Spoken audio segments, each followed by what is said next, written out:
France 24 et Public Sénat présentent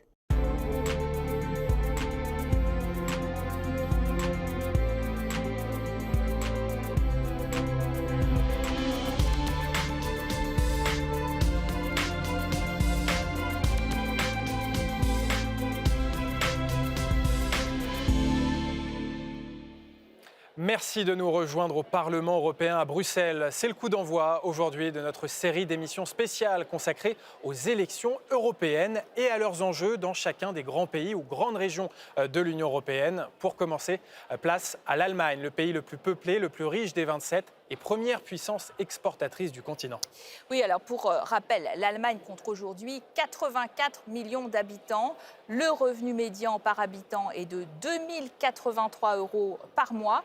Politiquement, c'est une coalition qui gouverne le pays sous la houlette du social-démocrate, le chancelier Olaf Scholz. Son parti, le SPD, s'est allié avec les Verts, Die Grünen et les libéraux du FDP autour d'un programme commun, mais qui connaît parfois des tiraillements. Et le 9 juin prochain, lors du scrutin des européennes, les Allemands éliront 96 députés au Parlement européen dans cet hémicycle. Donc. Leur vote sera sans doute influencé par l'état inquiétant de l'économie allemande. Ces 5 dernières années, avec la crise du Covid et la guerre en Ukraine, l'Allemagne a réalisé une contre-performance, 0,3% de croissance seulement. Et ce géant économique est même entré en récession en 2023. Dans ce contexte, les électeurs d'Outre-Rhin auront le choix entre les défenseurs de la rigueur budgétaire, les partisans d'une transition écologique et sociale plus coûteuse ou encore l'extrême droite eurosceptique et anti-migrants. Alors pour en débattre, nous accueillons 3 eurodéputés allemands aujourd'hui. Michael Galler, bonjour.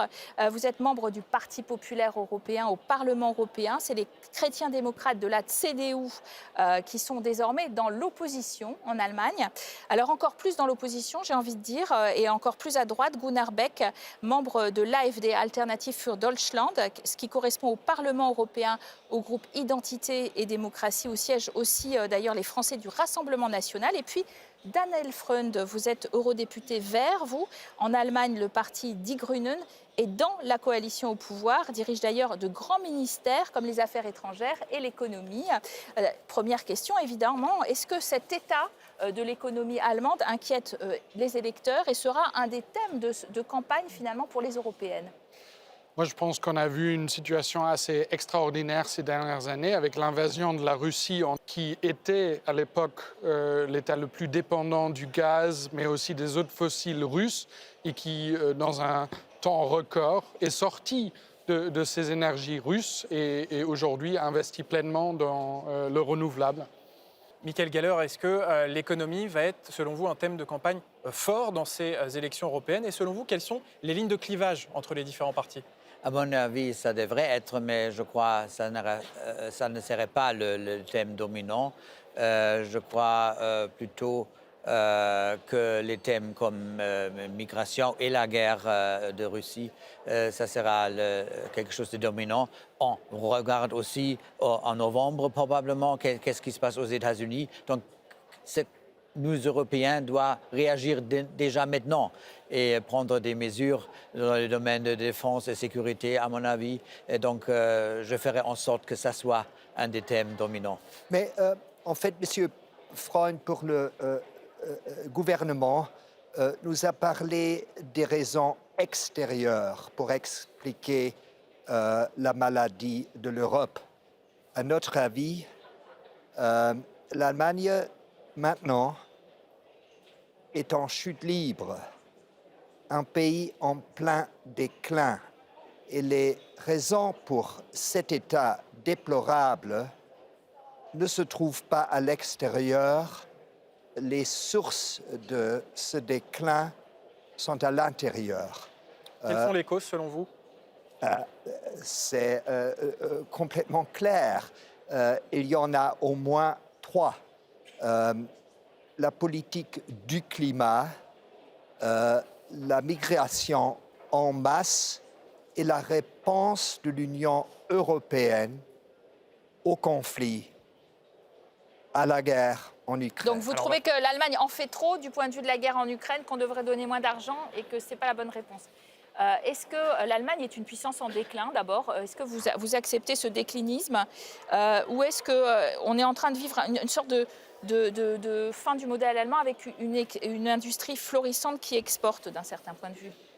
Je pense qu'on est à un moment de transition, de changement, parce que la dépendance du gaz russe pas cher, ça c'est terminé, donc il faut changer ça.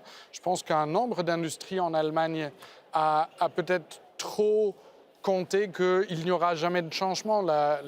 Toute la production automobile qui a pris trop de temps d'investir dans les véhicules électriques, par exemple, aujourd'hui se fait dépasser par Tesla et les Chinois qui débarquent sur le marché européen. Il y a d'autres industries aussi qui ont raté des investissements, la digitalisation dans le passé. Donc aujourd'hui, pour rattraper, pour remettre l'économie allemande sur ses pieds, il faut des investissements. Il faut des investissements dans le digital, il faut des investissements dans la transformation écologique, les énergies renouvelables et aussi, je pense, pour réussir dans la compétition avec les Chinois et les Américains, supporter certaines industries, les batteries, les pompes à chaleur, pour avoir une industrie dans le futur. Michael Galler, ce ralentissement de l'économie de l'industrie allemande, est-ce que c'est aussi le bilan d'Angela Merkel qui a construit une industrie reposant sur du gaz russe peu cher, des exportations avec la Chine? Tout ça, c'est en train d'être coupé, en train d'être ralenti. Ce sont des choix géopolitiques naïfs qu'avait fait Angela Merkel? J'étais, moi, critique du début, par exemple, de Nord Stream 2, ce qu'on a embarqué après l'occupation du Crimée. Il fallait éviter cela. C'était une fausse décision à l'époque dans une grande coalition. C'était plutôt les social-démocrates à l'époque, Schröder évidemment en arrière, mais Gabriel, le ministre de l'économie, qui ont poussé pour ça, mais elle a accepté ça. Et c'était une fausse estimation. Il y avait ici au Parlement, nous étions toujours majoritairement contre ces projets, mais l'alarme qu'on a sonnée ici n'a pas été écoutée à Berlin. Donc Angela Merkel a une responsabilité dans la crise actuelle en Allemagne. Aussi. Votre parti, l'AfD, pour nos téléspectateurs, s'est construit après justement le début de la crise de la dette, avec l'idée à l'époque de sortir de l'euro pour préserver une Allemagne forte. Certains aujourd'hui dans votre parti sont d'ailleurs partisans de la rigueur budgétaire, d'autres sont plus interventionnistes. On n'arrive pas à lire clairement votre programme économique. Vous avez raison que mon parti a été fondé comme un parti d'austérité presque. Cela a changé un peu parce que la situation économique de l'Allemagne s'est effondrée quand même par rapport aux autres partis en Allemagne. On désire une politique plus prudente en ce qui concerne l'endettement en Allemagne. Ça, c'est encore clair. J'avoue qu'on peut s'endetter et ça pourrait avoir des avantages économiques si on parle des investissements. Mais en ce qui concerne la politique climat, à mon avis, c'est complètement fantastique. Je vais vous donner un chiffre. L'Allemagne est responsable pour 1,8% des émissions CO2 dans le monde. La Chine, pour plus de 30%. Donc il faut continuer à polluer, vous dites, on a le droit de polluer, quoi, en fait, c'est ce que vous dites? Ce que je dis, c'est que l'influence de l'Allemagne sur le climat est asymptotiquement nulle. La droite, une partie de la droite, une partie de l'extrême droite vote d'ailleurs contre le pacte vert, hein, qu'ils jugent extrêmement nocif à l'état de leur économie et aux agriculteurs, etc. Vous connaissez bien ce problème. Ça doit être difficile à défendre, même dans votre coalition d'ailleurs. Vous venez de dire que le programme économique de l'extrême droite en Allemagne n'est pas clair. Pour moi, c'est assez clair. parce que leur programme, c'est de sortir de l'Union européenne. Et ça, c'est la mort de l'économie en Allemagne. On est l'économie en Europe qui est le plus connectée avec tous les autres pays. On est le premier exportateur, nos entreprises actives dans tous les autres pays européens. Donc, sortir de ce marché unique, fermer les frontières à nos exportations, mais c'est la mort de l'économie européenne qui est au programme chez l'AfD. Vous voulez sortir de l'euro? C'est une mensonge. Cette phrase Bon, c'est la présidente de votre parti qui le dit en entretien, qui dit elle veut le Dexit, elle veut Oui. la même chose Alors, que les Britanniques ont fait. Monsieur Freund a déjà changé son histoire. Dans notre programme, vous ne trouvez pas l'ambition de quitter l'Union européenne. C'est vrai que notre leader du parti a parlé de cette possibilité, mais elle a clarifié aussi par rapport au journal FT que ça serait seulement c'est une possibilité et il nous faut C'est la un seule qui en parle. En tout cas, référendum. même Marine Le Pen n'ose plus en Michael parler. Galler. C'était dans le programme pour le Bundestag 21, le Dexit, et votre collègue Anderson, je me souviens, elle a crié dans la conférence du parti, Dexit, Dexit, maintenant, maintenant. Je la connais et c'est la vérité. Vous voulez sortir et c'est le plus non patriotique qu'on peut prendre comme approche. Alors l'un des C'est thèmes, pas vrai. alors, l'un des thèmes de prédilection, en tout cas de l'AfD, c'est la lutte contre l'immigration. Il y a peut-être un lien à faire entre l'immigration et les solutions à la crise économique, puisque, eh bien, en Allemagne, il y a un besoin de main-d'œuvre important et pour des raisons démographiques, le vieillissement de la population. Et d'ailleurs, les députés allemands du Bundestag ont voté récemment une loi pour faciliter l'obtention de la nationalité par les immigrés, faciliter leur intégration. Daniel Freund, est-ce que la solution au problème de l'Allemagne, c'est l'immigration? Oui, parce que sinon, notre économie, elle va tout simplement s'arrêter. Et les grandes années de prise de retraite, ça vient que commencer. Les 10 prochaines années, il y a une énorme partie de la force de travail qui va partir à la retraite. Donc, si on veut encore avoir des gens qui travaillent dans nos usines, qui travaillent dans nos écoles, qui travaillent dans les hôpitaux, il faut une migration nette de 400 000 personnes par an. Donc, il faut énormément accroître le nombre de personnes qui arrivent chez nous, sinon c'est la fin pour notre économie. Et c'est tout simplement aussi, si vous tombez malade un jour, vous n'avez plus de personnes de vous guérir. Oui, mais on a besoin de travail sophistiqué, traîné Qualifié. et pas qualifié. Et, Pas Et seulement. donc d'immigration Pas seulement. choisie, Ouais. c'est ça? Hein? D'immigration choisie. choisi. Et d'un autre côté, évidemment, on a des obligations dans le cadre des conventions de Genève sur les réfugiés, ça c'est autre chose. Donc il faut le qualifier, ce qu'on veut comme migration. Et je crois, oui, il a raison, nous avons besoin beaucoup, mais il y a des différences entre ceux qui arrivent. Votre parti, l'AfD, est anti-immigration, mais comment elle résout d'ailleurs le problème du manque de main-d'œuvre en Allemagne, qui est clair. Et puis, elle a été accusée aussi de préparer un projet d'expulsion des immigrés et des Allemands d'origine étrangère, ce qui a fait un certain tollé, ce qui vous a valu des revers électoraux locaux. Est-ce que, justement, ce n'est pas une relation trop passionnelle au thème de l'immigration et pas rationnelle du point de vue économique? Sur migration, c'est vrai que l'économie allemande a besoin des employés qualifiés. Mais les migrants que l'Allemagne a reçus depuis 2014 n'ont pas de qualification.